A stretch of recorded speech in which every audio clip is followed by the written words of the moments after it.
You've probably been taught to believe that life is a series of problems waiting to be solved.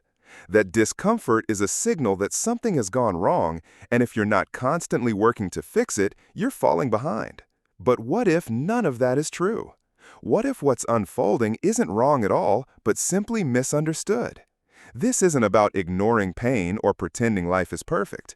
It's about seeing with new eyes. Alan Watts once said, "The only way to make sense out of change is to plunge into it, move with it, and join the dance."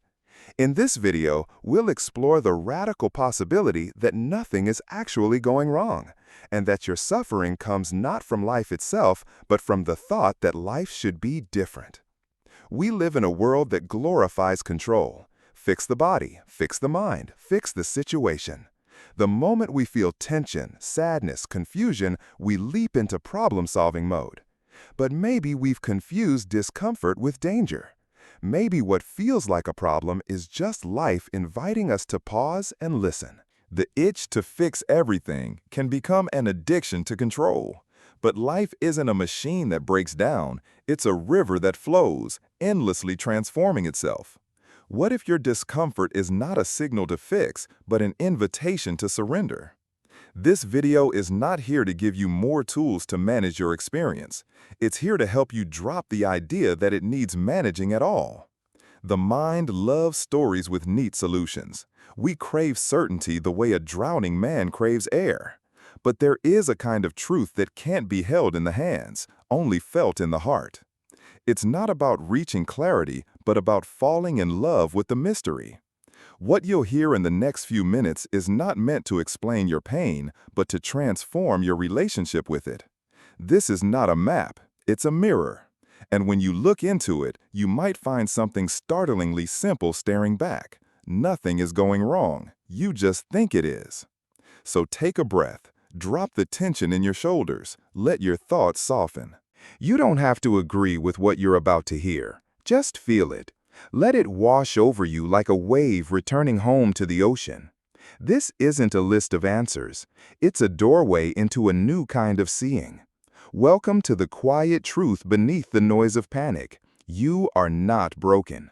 Life is not broken, and there is nothing to fix. The mind is a brilliant tool, sharp, efficient, and endlessly creative. But it's also restless. It can't sit still.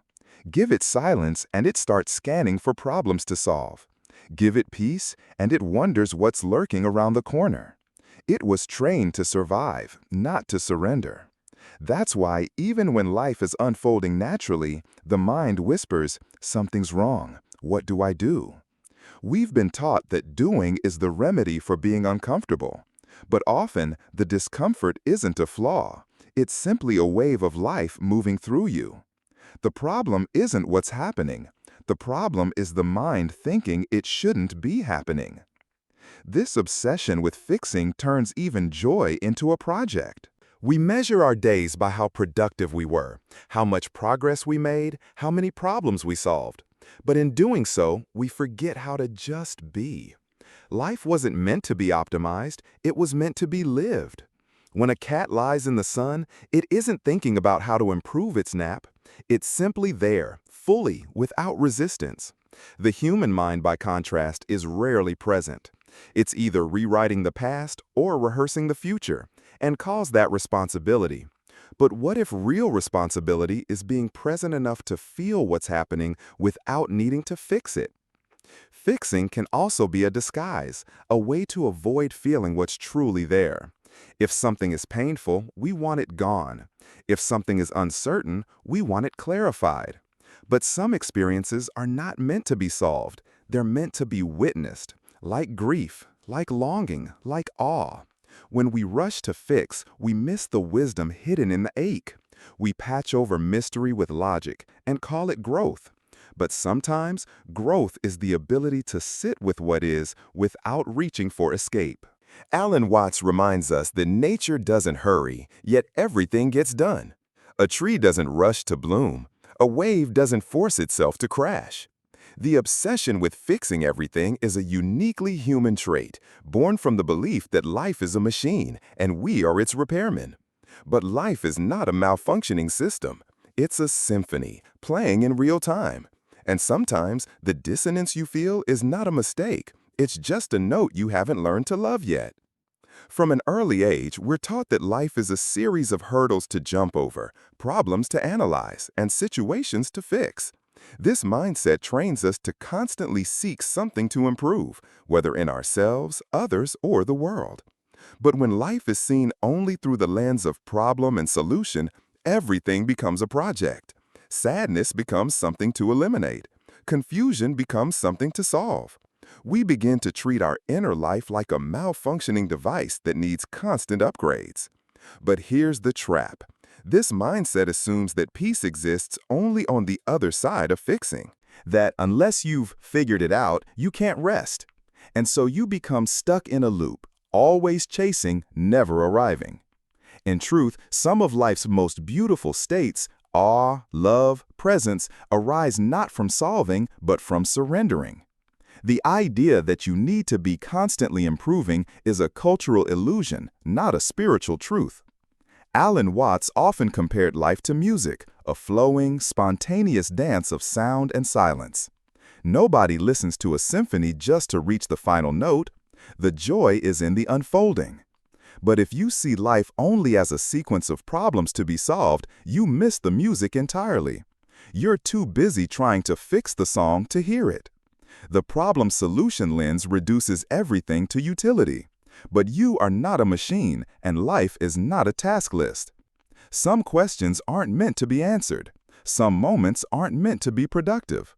When we shift from what's wrong to what's here, everything softens.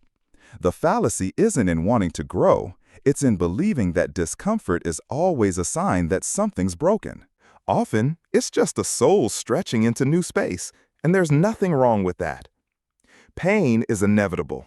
It arrives in moments we can't predict, a sudden loss, a broken plan, a wave of sadness that seems to come from nowhere. But suffering is different. Suffering is what happens when the mind resists what is. It argues with the present moment, clings to how things should be, and refuses to accept how they are. The deeper the resistance, the heavier the suffering becomes. Think of a river. Pain is like stepping into cold water. It's uncomfortable, but it passes. Resistance, however, is trying to stop the flow with your bare hands. It exhausts you. You fight reality, hoping that your struggle will change what already is. But the truth is, resistance changes nothing. It only keeps you stuck. Reality doesn't hurt as much as our refusal to meet it honestly. Alan Watts said, "The only way to make sense out of change is to plunge into it, move with it, and join the dance." When we let go of the story that things must be different, we begin to feel the raw, unfiltered experience of the moment. Not as an enemy, not as a punishment, but as something alive and intelligent. Suffering shrinks in the light of our full presence. This doesn't mean you should suppress your pain. Quite the opposite. It means you allow it to move through you without armor. You listen without judgment. You feel without trying to edit the feeling. Because the moment you stop resisting what is, something extraordinary happens. Clarity returns. Peace isn't the absence of hardship. It's the absence of resistance to the now. Look closely at nature, and you'll see no mistakes. The river doesn't complain that it bends. The tree doesn't ask why the wind shakes it. And yet, when we observe the world through the lens of our conditioned minds, we see error, dysfunction, chaos. But this chaos is only perceived. The universe isn't malfunctioning. It's simply not conforming to our preferences. What we call disorder is often just unfamiliar harmony. The mind loves to divide life into right and wrong, good and bad. But reality does not operate on such binary thinking. A wildfire may destroy, but it also nourishes the soil for new growth. A loss may break your heart, but it may also break your illusion. From a wider perspective, everything belongs. Everything is moving exactly as it must, not as a linear plan, but as a living dance of infinite intelligence. Alan Watts often reminded us that the world is not a problem to be solved, but a mystery to be lived. The moment we stop treating life as something broken, we begin to witness its deeper rhythm. The seasons, the changes, the impermanence, they aren't signs of failure. They are the music of being. But we must be quiet enough to hear it, still enough to feel it in our bones. What if nothing was going wrong, ever? What if the heartbreak, the confusion, the unpredictability were not detours but essential notes in the song of existence? Peace doesn't arrive when life fits your expectations. It arises when you stop demanding it to. Then you begin to see the world was never broken. It was just misunderstood. You are not a spectator of life. You are life. Yet the modern mind imagines itself as something detached, a thinker looking out at a world out there. But this is the root of confusion. You are not a self surrounded by nature. You are nature. You don't watch the river from the shore. You are the river flowing. Your breath, your heartbeat, your thoughts, all ripples in the same ocean of being. The idea of separation is learned, not true. From birth, we're taught names, identities, roles. We begin to believe that we are inside and the world is outside. But where is the line between you and air, between skin and sky? When you breathe in, the atmosphere becomes you. When you cry, the world responds. There is no border, only connection. Alan Watts once said, "You didn't come into this world, you came out of it." Just like a wave arises from the ocean, you arise from the totality of existence. You are not a drop observing the sea. You are the sea, briefly experiencing itself as a drop. When you know this, you don't need to force yourself to belong. You already do. You always did. The mind resists this truth because it threatens its illusion of control. If you are not separate, then who is the controller? But in surrendering that false authority, you don't lose power, you gain peace. The dance of life continues, and you are not outside it. You are the movement itself, the pulse, the wind, the very breath of the universe, flowing now. The moment you name something, you stop seeing it. A tree becomes just tree, a person becomes just a stranger, an emotion becomes just bad or good. But life is never that simple. Labels reduce a living, breathing moment into a frozen concept. You stop engaging with reality and start interacting with your mental idea of it. And in doing so, you lose touch with what's truly alive. Language is useful, but it's also dangerous. It gives us the illusion that we understand. We say, "This is sadness," and we stop feeling it directly. We say, "This is wrong," and we blind ourselves to the deeper intelligence behind the experience. When you label something as a problem, you immediately shift into resistance, and resistance cuts you off from flow. Watts warned that we confuse the map with the territory. Words are maps, crude symbols. They point, but they aren't the thing itself. Saying sunset isn't the same as watching one. Saying love is not the same as trembling in its presence. The more you rely on labels, the more numb you become to the raw beauty of now. You trade wonder for certainty, and it's a poor exchange. To awaken is to stop clinging to names. Let the world reveal itself without needing to categorize it. Let yourself feel without needing to define. Silence is deeper than any description.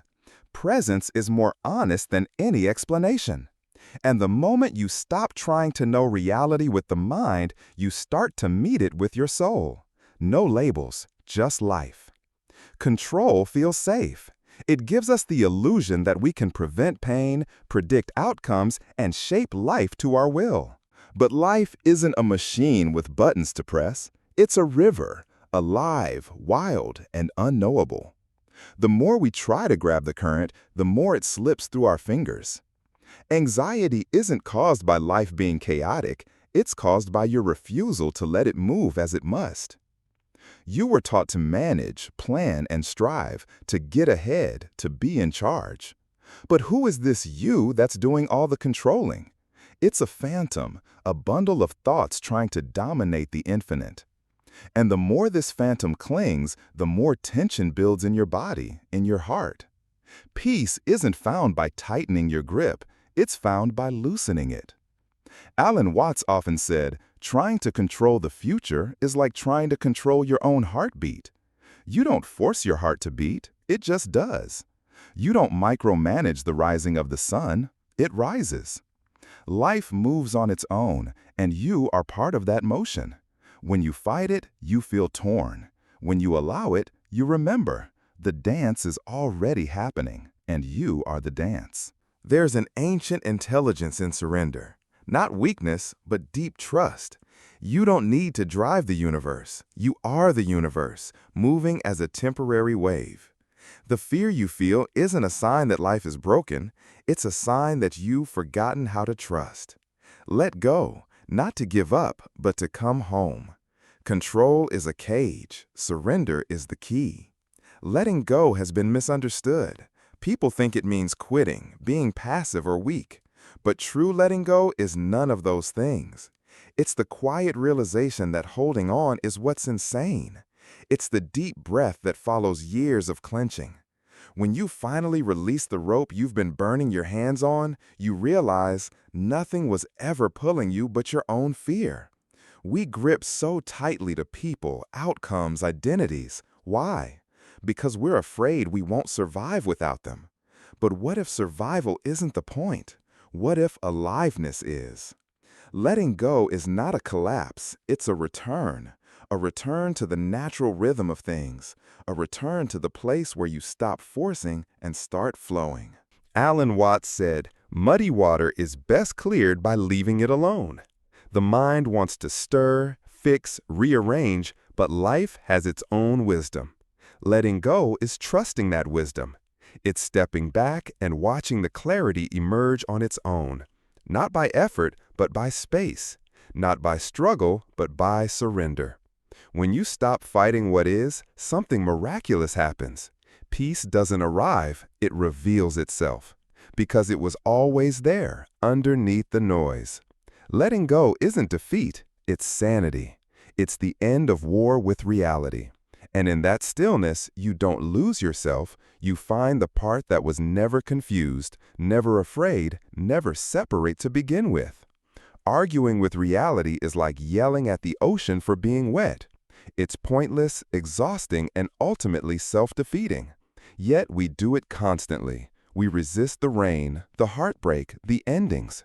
We think if we push hard enough, we can make things different. But reality doesn't negotiate. It simply is. And that's not cruelty. That's clarity. When you stop resisting what is, the tension inside you begins to dissolve. Not because life changed, but because your war with it ended. The storm might still be raging outside, but inside, a silence appears. A soft, grounded sense of, okay. Not resignation, but presence. Not numbness, but vivid peace. You begin to see that your suffering was never in the event, it was in the mental movie about the event. The narrative of, this shouldn't be happening, but it is. And once you meet life without that resistance, everything softens. Even pain becomes more bearable when you're not arguing with its right to exist. This is not passivity, it's presence. It's showing up to life as it unfolds, not as you wish it would. And in that openness, you discover something unexpected, a quiet joy. Not the kind you chase, but the kind that arises naturally when you stop standing in your own way. Reality is never the enemy. It's the gateway to peace if you'll stop arguing with it. Life is a dance, unpredictable, ever-changing, full of rhythm and flow. When you try to control every step, every movement, you become stiff, anxious, and disconnected. But when you trust the dance, even the uncertain moments become part of a greater beauty. Real peace arises not from controlling the dance, but from moving with it, surrendering to its unpredictable grace. Alan Watts taught us to see life as music, where every note, joy, or sorrow plays its essential role. You don't stop the music because of a discordant note. You don't force the tempo because you want a different song. You trust that the melody is unfolding exactly as it should. This trust is the root of true serenity, a freedom beyond fear or striving. When you trust the dance, you stop fighting against the tide of existence. You stop labeling moments as failures or victories. Instead, you embrace the whole, the light and the dark, the calm and the storm, the beginnings and the endings. You begin to understand that peace is not a distant goal, but the very rhythm of being alive. This trust doesn't come overnight. It's a practice, a gentle invitation to let go again and again. But each time you step into it, you reclaim a piece of your true self, the self that is not broken, not separate, not lost. You are the dance itself. And when you remember that, peace isn't something you find, it's something you become. As we close this reflection, remember this. The sense that something is wrong is often just a story your mind tells itself. Life, in its infinite wisdom, is not a problem to be fixed, but a mystery to be embraced. When you stop fighting what is, when you stop trying to control the uncontrollable, you begin to taste the peace that has always been there beneath the noise. The dance of existence is not meant to be mastered. It is meant to be joined. You are not separate from the flow, nor are you broken. You are life itself, moving, changing, endlessly unfolding. The anxiety, the pain, the confusion, they are waves on the ocean, not the ocean itself. So let go of the need to fix and open yourself to the dance. Trust the rhythm, trust the flow. In doing so, you step into a freedom deeper than any solution your mind could ever offer. Nothing is going wrong, you just think it is. And that shift in perception can change everything. Thank you for joining this journey. If these reflections resonated, consider subscribing and exploring more on this channel, where philosophy, spirituality, and the mysteries of life unfold together. Until next time, may you find peace in simply being.